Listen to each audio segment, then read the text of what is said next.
Hi folks, there's a guy called Cal wrote to me the other day and he was talking about the subject of coincidences, synchronicities and the law of attraction, and he was wondering what I felt about this.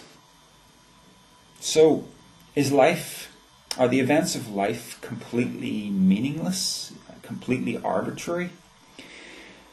I haven't made my mind up about that. If I were an atheist, I would say yes, they are. Everything's just random and you better just learn to navigate life as best you can, as skillfully as you can, and hope that you get lucky. But, in the sort of more esoteric sort of spirituality scene that I sort of dabble in, you hear about this thing called the law of attraction. And I watched, it was made popular by a book and DVD called The Secret. I haven't read the book, but I have watched the DVD. And I wasn't really that impressed with it. There was a whole bunch of, they seemed to be mostly these motivational type speakers. It's kind of like a documentary DVD if you haven't seen it. And it's a lot of interviews with various spiritual teachers and authors and such people. And they were engaging the audience, and they were acting like this, you can take charge of your life today. They were talking like this. They weren't really engaging the audience like I'm engaging you. Like, this is a real person talking to you. Like this, I've only vaguely planned what I'm going to say here. You're watching this and it's like, you just want to puke because these guys are just, they've got this mask on that they're projecting. And the video just, some of the times there were things you were hearing that seemed kind of profound. Other times it just seemed absolutely ridiculous. Like, let me give you an example that I remember from the DVD. The idea behind the law of attraction is that whatever you focus on, you attract into your life. So if you focus on good things, as in imagining them, you will attract those good things into your life. And of course, it's all well and good if it plays out for you, like it did apparently for the people who made the DVD. But there's probably a whole lot of people out there that the law of attraction doesn't work for, but we don't get to hear about them, But anyway, one of the ridiculous things was, it talked about debt. And it said, if you're focusing on the debt, then you're going to create more debt. So what you need to focus on is abundance.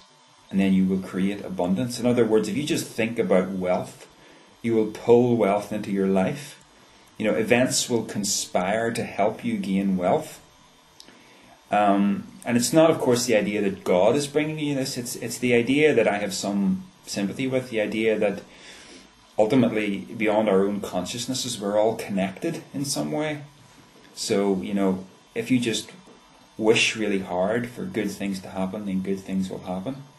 So anyway, if you're thinking about debt, you're creating more debt. That's nonsense. Now, I'm in debt, and I want to get out of debt. I have a house to pay for. So I've been thinking about my debt the last few years, and I have actually been saving money, and I have been paying off large amounts of my mortgage in a lump sum. So I am now in much less debt now than I was 2 years ago. Got nothing to do with the law of attraction. It's got to do with action. I decided to get out of debt, so I got out of debt. The only reason people are in debt is because they choose to make decisions that put them in debt.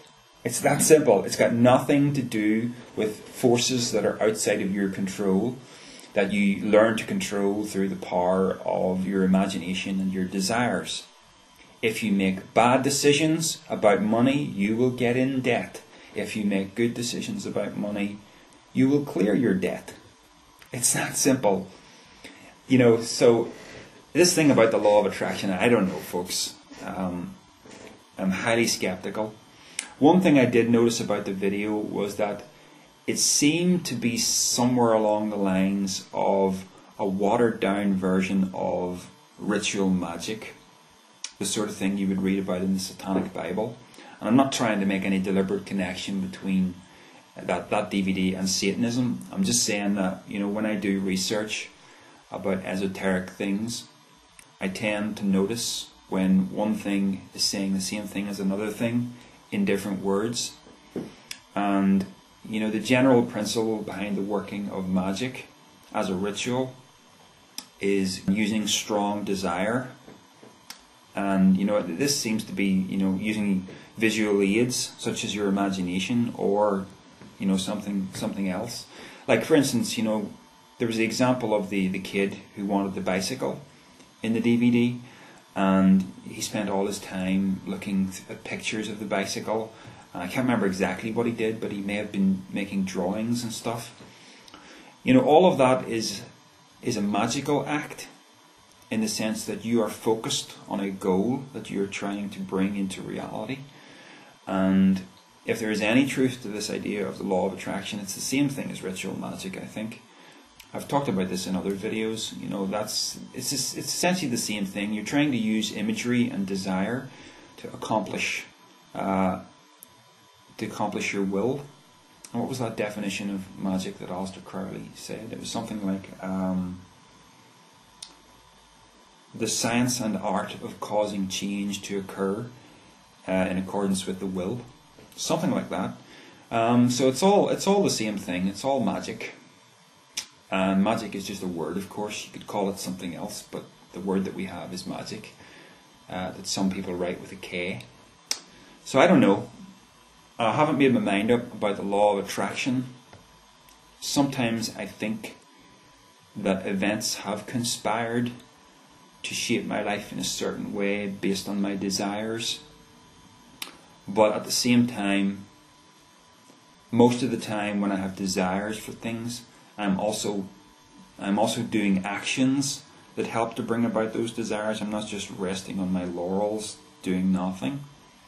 And it's easy to say, you know, to look at the good things in your life and say, oh, you know, that could not have been a coincidence that it happened like that. But you know, if it didn't happen like that, and your life had taken a completely different direction, that other direction would also be filled with things, probably good things, that you would look at and say, oh, isn't it amazing that my life turned out like this? You know, no matter what direction your life takes, we still have this kind of tendency to look at it and think events must have conspired in my favour to bring these things to pass. Whether you want to attribute that to a god or to the law of attraction or to whatever. Life is life.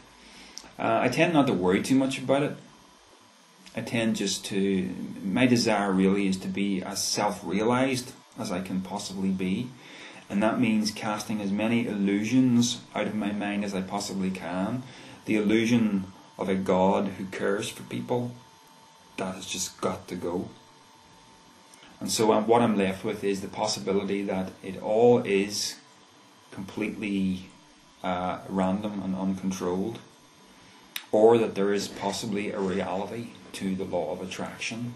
But that reality is not the sort of thing where if you just wish for something, and if you wish for it strongly enough, you can make it happen. Because we're all wishing for things, aren't we? You know, we're all in this big soup of life together. And I think, you know, if you were someone in the third world struggling to make ends meet, and you start wishing for a Ferrari and wishing really hard for it, you know, I don't think the law of attraction is really going to help you out there. I think if there's any reality to the law of attraction, you have to work within the constraints of the physical universe and your circumstances. That's kind of like a balancing factor, I suppose, to the whole thing. I do have the sneaking suspicion that my life is ordered by more than just this mind. That there is a consciousness that beyond my own consciousness, the greater me, if you like, that is in charge of what's happening to me and is to some extent guiding me. But you know what? That could just be me wanting to feel that I'm in control, when the reality might just be that I'm not in control at all. Can't make my mind up really, but I've learned not to worry too much about it at the end of the day, just to get on with living and with learning. And there's plenty of joy to be had in life just by doing those two things.